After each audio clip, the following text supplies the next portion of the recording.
Welcome to Disney This Day. I'm Egon Bonkers. And on this day in 1997, the Pirates of the Caribbean attraction at Disneyland was rededicated for its 30th year following a 3-month refurbishment.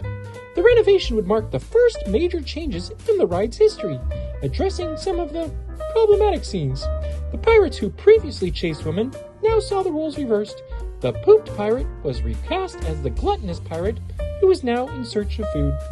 Do you remember these changes? Do you remember what it was like before? I do.